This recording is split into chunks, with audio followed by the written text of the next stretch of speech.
నమస్తే, నేను Kavitha. Welcome to I dream.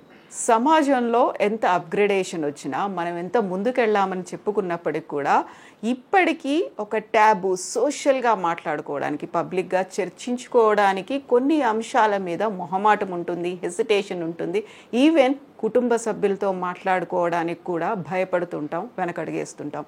అలాంటివి ముఖ్యంగా యూత్లో, అందులోనూ పురుషులకి సంబంధించి ఉన్నటువంటి శారీరక సమస్యలు ఏముంటాయి, దాన్ని ఎలా అధిగమించాలి, అసలు కారణాలు, సమస్యలు ఏముంటాయి, మందులు ఏమున్నాయి. మనతో పాటుగా ఉన్నారు ప్రముఖ వైద్యులు డాక్టర్ సిఎల్ వెంకట్రావు గారు. నమస్కారం అండి. నమస్తే. సో మనం సైన్స్ అండ్ టెక్నాలజీ పరంగా బోల్డంతా వృద్ధి చెందాము, ముందుకు వెళ్ళాము అని మాట్లాడుకుంటున్నప్పటికి కూడా ఇప్పటికీ కొన్ని హెసిటేషన్స్ ఉన్నాయి. మొహమాట పడతాం, బయట మాట్లాడుకోలేము, కనీసం ఇంట్లో వాళ్ళతో కూడా మాట్లాడడానికి వెనకడుగు అనేది ఉంటుంది, భయపడతాము. సో లోపల ఒక మదన పడుతూ ఉంటాం తప్ప ఎక్స్ప్రెస్ చేసుకోలేని సమస్యలు. యాక్చువల్గా మీ దగ్గరికి వచ్చే దాంట్లో ఏ ఏజ్ వాళ్ళు ఎక్కువగా ఉంటున్నారు సార్ ఇలాంటి సమస్యలు? ఇప్పుడు లైంగిక విజ్ఞానం అనేది మన భారతదేశంలో దాని గురించి మాట్లాడాలంటే సిగ్గుపడతారు, ఏదో తప్పు అనుకుంటారు. భార్యాభర్తల మధ్యలో కూడా ఒకరికొకరు మాట్లాడుకోరు, అమ్మ కూతుర్లు మాట్లాడుకోరు, తండ్రి కొడుకు మాట్లాడుకోరు. అది పాశ్చాత్య దేశాలు, అమెరికాలో అయితే లైంగిక విజ్ఞానం అనేది దశల వారీగా స్కూళ్ళలోనూ కాలేజీలోనూ అక్కడ గురువులు బోధిస్తారు. కనుక వాళ్ళు వివాహ సమయానికి పూర్తి అవగాహన కలిగి ఉంటారు. తర్వాత వాళ్ళు ఏం సిగ్గుపడరు, భార్యాభర్తల మధ్యలో మాట్లాడుకోవడానికి తప్పే ఉంది. ఇక్కడ దీనివల్ల అవగాహన లోపం. దురదృష్టం ఏంటంటే, నేను కొంతమంది బీటెక్లు, ఎంటెక్లు, ఎంఎస్సీలు, పిహెచ్డీలు చదివిన వాళ్ళు నా దగ్గరకు వస్తుంటారు. వాళ్ళకి కనీస అవగాహన కూడా లేదు, మగపిల్లలకి లేదు, ఆడపిల్లలకు కూడా లేదు. కనుక ఈ అవగాహన రాహిత్యం వల్ల అనేకమైన మానసిక సమస్యలు, భార్యాభర్తలు విడిపోవటం, విడాకులు అనేది సమస్య అసలు విడాకులు అనేది పరిష్కారం కానే కాదు. చాలా వరకు ఈ మధ్యకాలంలో పెళ్ళి అవగానే సంవత్సరంలోపు, 2 సంవత్సరాల లోపు విడాకులు తీసుకోవడం అనేది అవగాహన రాహిత్యం వల్ల.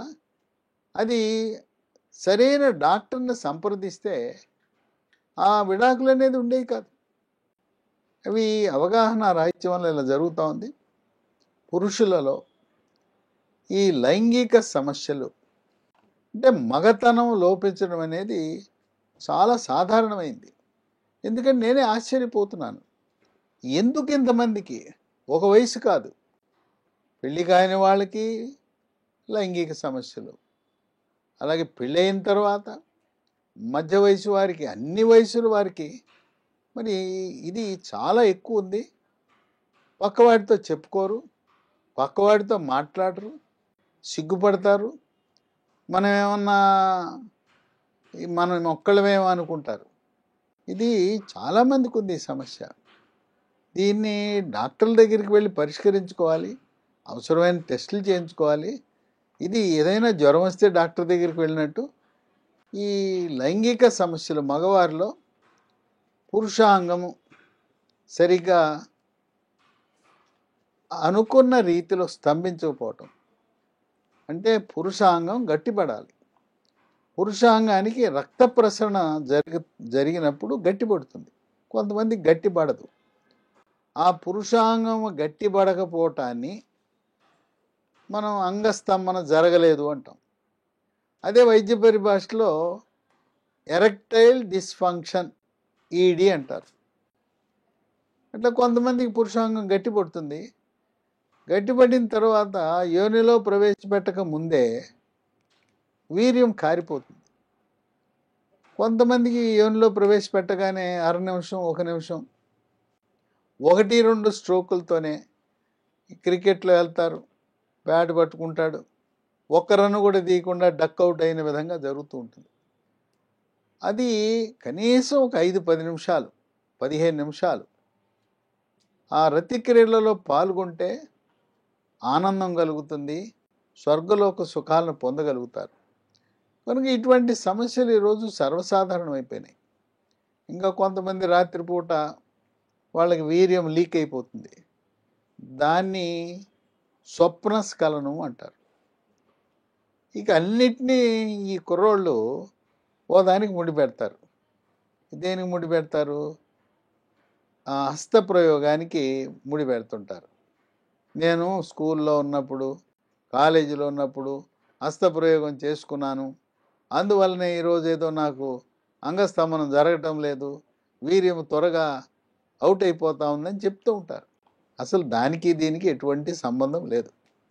రోజుకు ఒకసారి హస్తప్రయోగం చేసుకుంటే ఎటువంటి అనర్థాలు ఉండవు అని చెప్పి వైద్య పరిశోధనలో వెల్లడైనవి. గంటకి చేసుకోవడం తప్పు.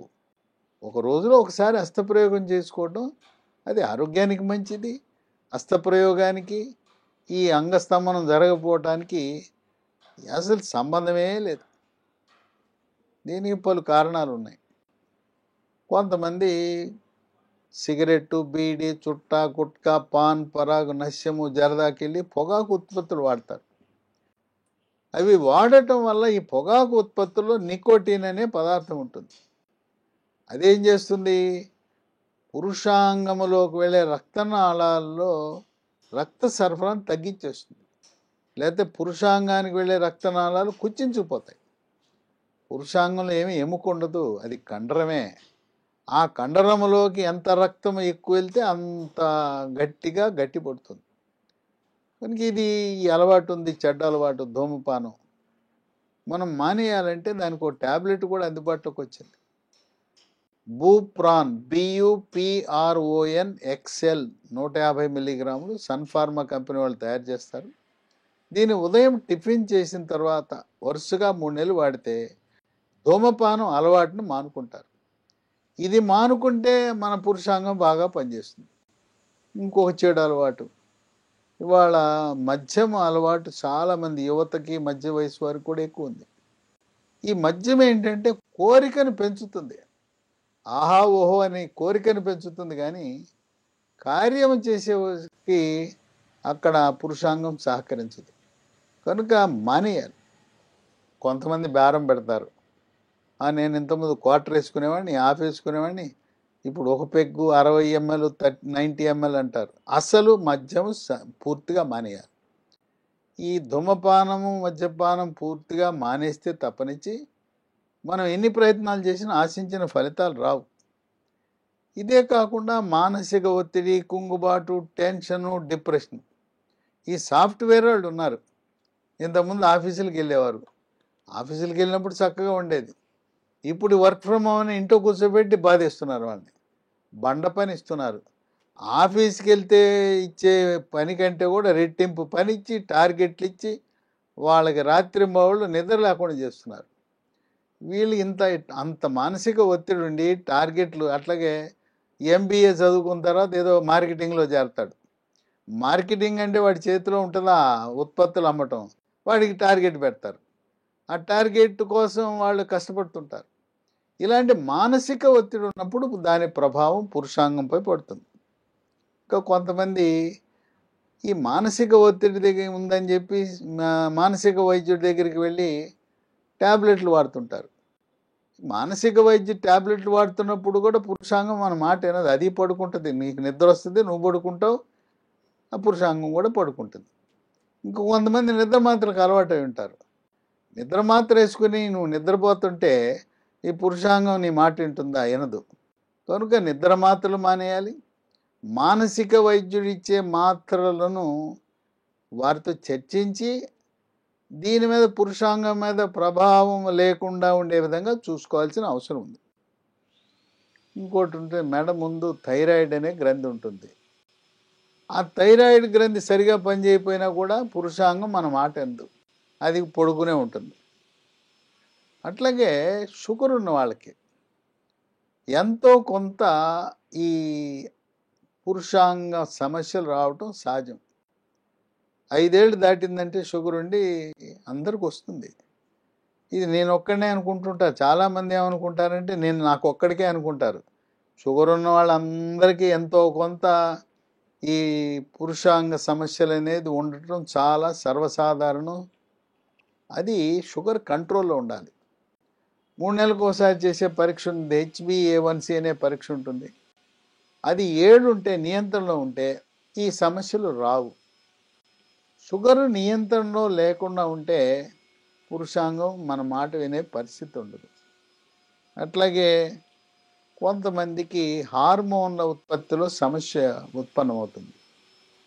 ఇది ఎవరికి ఉంటుందంటే, చిన్నప్పుడు గవత బిళ్ళలని ఉంటాయి, ఇక్కడ ఉబ్బుతాయి, ఉబ్బి జ్వరం వస్తుంది, ఉబ్బుతుంది, తగ్గిపోతాయి. దాని ప్రభావం పెద్దాళ్ళు అయినాక వృషణాలు కుచించుకుపోతాయి. పురుష హార్మోన్లైన టెస్టోస్టెరాన్ ఉత్పత్తి తగ్గుతుంది. కనుక ఎవరికైనా కుర్రవాళ్ళకి ఈ లైంగిక సమస్య ఉన్నప్పుడు నీకేమైనా చిన్నతనంలో ఈ గవత బిళ్ళలు మమ్స్ వచ్చిందని అమ్మని అడిగితే చెప్తుంది. తండ్రికి గుర్తుండకపోవచ్చు, కుర్రవాడికి కూడా గుర్తుండకపోవచ్చు. ఇన్ని కారణాల వల్ల ఈ అంగస్తంభన లోపము, శీఘ్రస్ఖలనం అనేవి జరుగుతుంటాయి. ఇంకా కొంతమందికి పురుషాంగం ముందు చర్మం ఉంటుంది. ఆ చర్మము 4 ఏళ్ళు అయ్యేసరికి వెనక్కి రావాలి. కొంతమంది వెనక్కి రాదు, ముందే ఉండిపోతుంది, ముడుచుకుపోయి ఉంటుంది. ఆ పురుషాంగం ముందు ఉన్న చర్మము వెనక్కి రాని కారణం వల్ల కూడా లైంగిక సమస్యలు ఉత్పన్నమవుతాయి. దీన్ని వైద్య పరిభాషలో ఆ వెనక్కి రాకుండా ఉండటాన్ని ఫైమోసిస్ అంటారు. దీనికి ఒక చిన్న ఆపరేషను, 10 నిమిషాల ఆపరేషను, సర్కంసిషన్ అని సుల్తి అంటారు కదా. ముస్లిం మతస్థులు పుట్టిన పిల్లవాడికి 2 ఏళ్లలోపే సుల్తి చేస్తారు. కనుక వాళ్ళకి ఈ సమస్య రాదు, హిందువులకు మాత్రమే వస్తుంది. కనుక దీనికి వచ్చిన పరిష్కారం సుల్తి చేసుకోవటం. అట్లాగే శోభనం రోజు చాలా సమస్యలు, అనేక మంది. ఈ కుర్రవాడు, యువకుడు, వరుడు తెలవదు, ఏం చేయాలో ఎట్లా చేయాలో కూడా తెలవదు. అది లేకపోతే మానసిక ఒత్తిడి, టెన్షన్ వల్ల ఆశించిన ఫలితం లభించదు. ఇక అమ్మాయి ఫోన్ చేసి చెప్తుంది, మా వాడికి ఏం లేదు, నా మగడికి మగతనం లేదని చెప్పి ఫోన్లు చేసి అల్లరి చేస్తుంటారు. అది మొదటి రోజు శోభనం రాత్రి సమస్య ఉండటం అనేది చాలా ఎక్కువ మందికి జరుగుతుంది.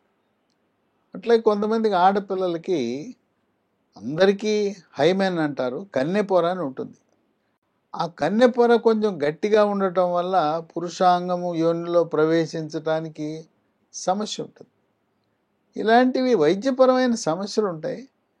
దానికి డాక్టర్ని సంప్రదించాలి. కానీ శోభనం రాత్రి ఏమీ జరగలేదు, నా మగడికి అసలు ఏమీ లేదు, సరుకు లేదు, మెటల్ లేదు, మగతనం లేదని చెప్పి కొంతమంది వెళ్ళిపోతుంటారు తల్లిదండ్రుల ఇంటికి.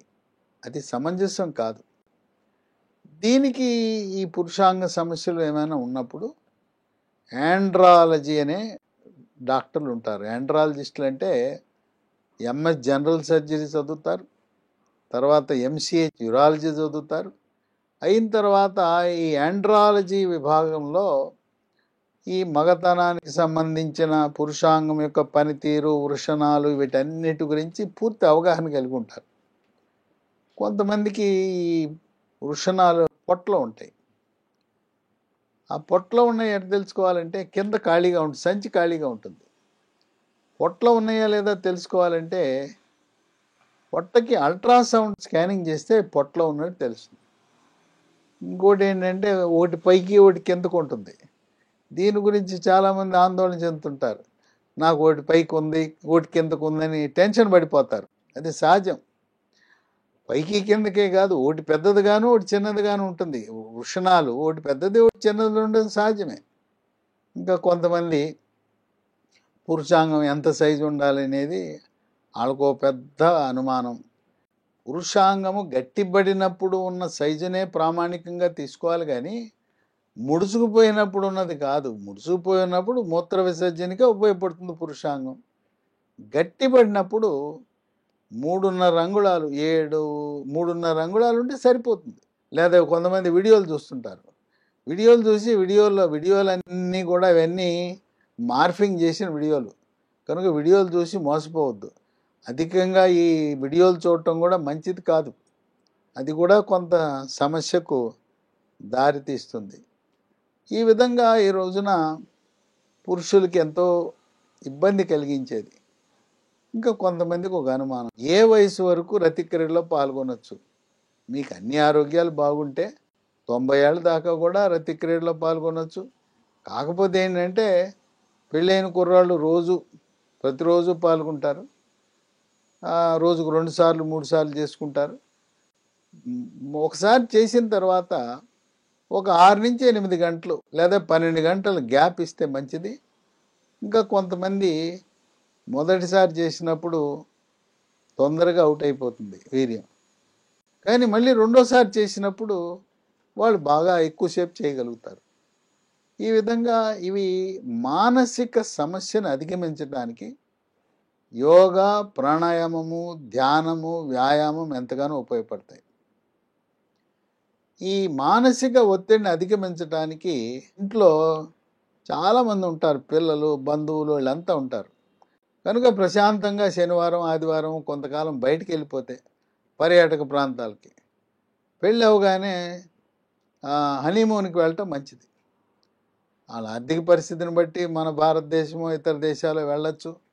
చక్కగా ఈ మన పని ఒత్తిడి లేకుండా, ఎవ్వరూ లేకుండా ఆనందంగా గడిపి అప్పుడు వాళ్ళకి అలవాటు అవుతుంది. ఆ మానసిక ఒత్తిడే చాలామందికి ఈ రోజున అంగస్తంభనం జరగపోవటానికి, అలాగే త్వరగా అవుట్ అయిపోవటం, శీఘ్రస్ఖలనానికి కారణమవుతుందని చెప్పి వైద్య పరిశోధనలో వెల్లడైంది. కొంతమందికి పురుషాంగం కొంచెం వంకర ఉంటుంది. 15 డిగ్రీల వరకు వంకరున్న ఏం కాదు, సైడ్కి ఎడం పక్క కుడి పక్క ఉన్న ఏం కాదు. కొంతమందికి పైకి చూస్తుంటుంది, కొంతమంది కిందకు చూస్తుంటుంది. ఈ వంకర సమస్య ఎక్కువగా ఉంటే యూరాలజీ డాక్టర్ల దగ్గరికి వెళ్తే అవసరమైతే ఒక చిన్న ఆపరేషన్ చేసి ఆ వంకరను సరిచేసే అవకాశం కూడా ఉంటుంది. ఈ విధంగా ఈనాడు ఎక్కువగా యువత ఎవరికి చెప్పుకోవాలో తెలవక, అట్లాగే భార్య కూడా లోపల కుమిలిపోతూ ఉంటారు, బయటికి చెప్పుకోలేరు, సిగ్గుపడుతుంటారు. ఈ విషయంలో సిగ్గు అనేది విడనాడాలి. తర్వాత కొన్ని ఆహార నియమాలు పాటించడం ద్వారా కొన్ని రకాల వస్తువులు మనం తింటాం. నట్స్ ఉన్నాయి, డ్రై ఫ్రూట్స్ 3 ఉన్నాయి. ఒకటి వాల్నట్, 2 బ్రెజిల్ నట్ అని ఉంటుంది, రోజుకు 2. వాల్నట్లు అయితే 6, బ్రెజిల్ నట్ అయితే 2. మూడోది బాదం, ఒక 6 బాదం పప్పులు నానబెట్టి పొద్దున్నే పైనుండే పొట్టు తీసి అవి తింటాం. వీటితో పాటు పండ్లు, పుచ్చకాయ తినేటప్పుడు ఎర్ర కండతో పాటు గింజలు కూడా నవలాలి, ఆ కింద ఉండే తెల్ల కండ కూడా తినాలి. దీంతోపాటు berries, blueberry, blackberry, strawberry, raspberry, ఇవన్నీ కూడా వాడితే మంచి ఫలితం లభిస్తుంది. అలాగే దానిమ్మ గింజలు ఎర్రగా ఉండాలి, తెల్లగా ఉంటాయి, పిందెలు ఉంటాయి కాదు, బాగా ఎర్రగా ఉండే దానిమ్మ గింజలు తింటే దానివల్ల కూడా పురుష హార్మోన్ల ఉత్పత్తి అనేది పెరుగుతుంది. ఈ అంగస్తంభన సమస్యలు ఇలాంటివి ఉన్న వాళ్ళకి డాక్టర్ దగ్గరికి వెళ్ళినప్పుడు కొన్ని రక్త పరీక్షలు చేస్తారు. షుగర్ పరీక్ష చేస్తారు, థైరాయిడ్ పరీక్ష చేస్తారు.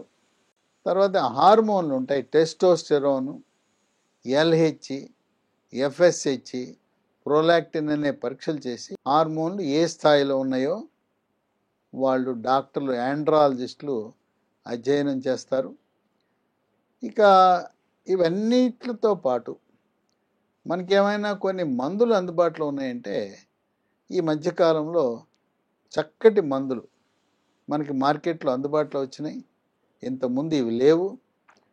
అందువల్ల ఇవి సైడ్ ఎఫెక్ట్స్ లేని మందులు అందుబాటులో వచ్చాయి, చక్కటి ఫలితాలను ఇస్తుంది. వాటిలో టాజిల్ డి అనే ఒక ట్యాబ్లెట్, ఇది రెడ్డి ల్యాబ్స్ వాళ్ళు తయారు చేస్తారు. దీంట్లో టడలాఫిల్ అని ఉంటుంది. టడలాఫిల్తో పాటు డాపాక్సిటిన్ అని ఉంటుంది. ఇంతకుముందు మొదటి తరము ట్యాబ్లెట్లు సెల్డనాఫిల్ అని ఉండేది, వాటికి అనర్థాలు ఉన్నాయి, సైడ్ ఎఫెక్ట్స్ ఉన్నాయి. ఇది రెండవ తరం ట్యాబ్లెట్లు. దీంట్లో ఉండేది టడలాఫిల్ చాలా సురక్షితమైంది. దీన్ని రాత్రిపూట భోజనం చేసుకున్న తర్వాత దీన్ని వేసుకుని, ఇది వేసుకున్న తర్వాత కొంతమందికి 1 గంట నుంచి పనిచేయడం ప్రారంభిస్తుంది. వేసుకున్న తర్వాత 24 గంటల వరకు దీని ప్రభావం ఉంటుంది. అయితే ఒకటి గమనించవలసింది ఏంటంటే, తిని వేసుకోండి. తర్వాత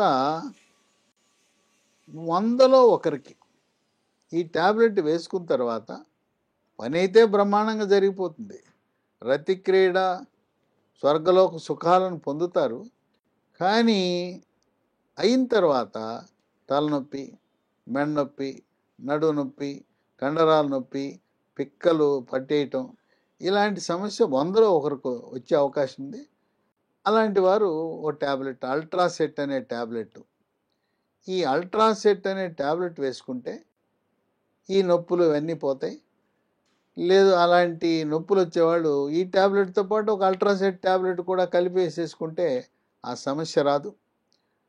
ఇక పీరియడ్స్ అప్పుడు రతిక్రియలలో పాల్గొనొచ్చా లేదా అనేది ఒక అనుమానం ఉంటుంది. పీరియడ్స్ సమయంలో రతిక్రీడలో పాల్గొనడం మంచిది కాదు. పీరియడ్స్ ప్రారంభమైనప్పటి నుంచి పూర్తయ్యే వరకు రతిక్రీడలో పాల్గొనకుండా ఉండటం అనేది వైద్యపరంగా మేము సూచిస్తుంటాం. ఇవి ఎక్కడైనా మందుల షాపుల్లో దొరుకుతాయి. కానీ ఒక మంది అడిగితే ఇంకో మంది ఇస్తాడు వాడు. మనము టాజిల్ డి రెడ్డి ల్యాబొరేటరీస్ అనేది అడిగితే వాడేదో ఇంకో ట్యాబ్లెట్ తెచ్చిస్తాడు. మీరు ఇదే అడగండి, TAZZLE అనేది కావాలి అని, అదే తీసుకోండి. ఏ మందుల షాప్ అయినా పట్టణాల్లో, గ్రామాల్లో, మండలాల్లో దొరుకుతుంది. ఇంకా మీకు ఏమైనా కొంతమంది నాకు ప్రిస్క్రిప్షన్ ఇవ్వు ప్రిస్క్రిప్షన్ అని అడుగుతారు. అవన్నీ గొడవ. ఇది ఇవ్వకపోతే నేను ఫోన్ నెంబర్ ఇస్తా, వాళ్ళకి ఫోన్ చేయండి, మీకు ఇంటికి కొరియర్లో పంపిస్తారు. 9502897374 950289737 ఈ నంబరుకు ఫోన్ చేసి ఫోన్పేలో డబ్బులు పంపిస్తే ఈ టాజిల్ డి అనే ట్యాబ్లెట్లను మీకు కొరియర్ ద్వారా మీ ఇంటికే పంపిస్తారు. కనుక యువత ఏమి ఆందోళన చెందవద్దు. భార్యాభర్తలు ఇద్దరు చక్కగా కూర్చొని మాట్లాడుకోండి. మీరు ఒకరినొకరు అర్థం చేసుకోండి. సిగ్గు అనేది సిగ్గు ఉండకూడదు. ఎందుకు సిగ్గు? మనం జ్వరం వస్తే డాక్టర్ దగ్గరికి వెళ్ళట్లేదు. అలాగే లైంగిక సమస్యలు ఉన్నవారు మీకు ఆండ్రాలజిస్ట్ లేరు, యూరాలజిస్ట్ దగ్గరికి వెళ్ళండి.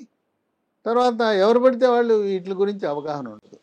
మా ఊర్లో MBBS డాక్టర్ ఉన్నారు, MD డాక్టర్ ఉన్నారంటే దీని గురించి అనేక వందల కేసులు, వేల కేసులు అధ్యయనం చేసిన వారికే దీనిపై అవగాహన ఉంటుంది. కానీ మీరు ఏ డాక్టర్ పెడితే ఆ డాక్టర్ దగ్గరికి వెళ్ళి నాకు ఇది ఉందంటే వాళ్ళకి అంత అనుభవం ఉండకపోవచ్చు.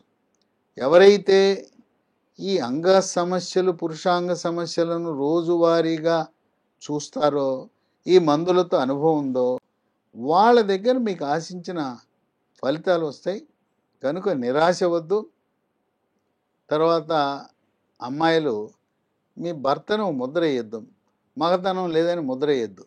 మగతనం లేకపోవటం కాదు, అవగాహన లేకపోవటం వల్ల జరుగుతూ ఉంది. కనుక ఎవరైనా భార్యాభర్తలు విడిపోయి ఉంటే మళ్ళీ డాక్టర్ దగ్గరికి వెళ్ళండి, మళ్ళీ కలవండి. కొంతకాలం దూరంగా ఉన్నారు కనుక తల్లిదండ్రులు, అత్తమామలు కూడా ఈ విషయంలో వాళ్ళని దగ్గర చేసే కార్యక్రమాన్ని చేపట్టవలసిన అవసరం ఎంతైనా ఉంది. Thank you so much doctor. So యూత్లో వచ్చేటువంటి సమస్యలు, శారీరక సమస్యలకు సంబంధించి అది కేవలం మానసిక సమస్యలు కాదు, యూరాలజిస్ట్ లేదా ఆండ్రాలజిస్ట్ని సంప్రదించండి. సిఎల్ వెంకట్రావు గారు చెప్పినట్టుగా మందు కావాలి అనుకుంటే స్క్రీన్ మీద స్క్రోల్ అవుతున్నటువంటి నెంబర్స్కి కాల్ చేయొచ్చు. డిస్క్రిప్షన్లో కూడా ఆ మెడిసిన్స్కి సంబంధించినటువంటి డీటెయిల్స్ అవైలబుల్గా ఉన్నాయి. Thank you so much.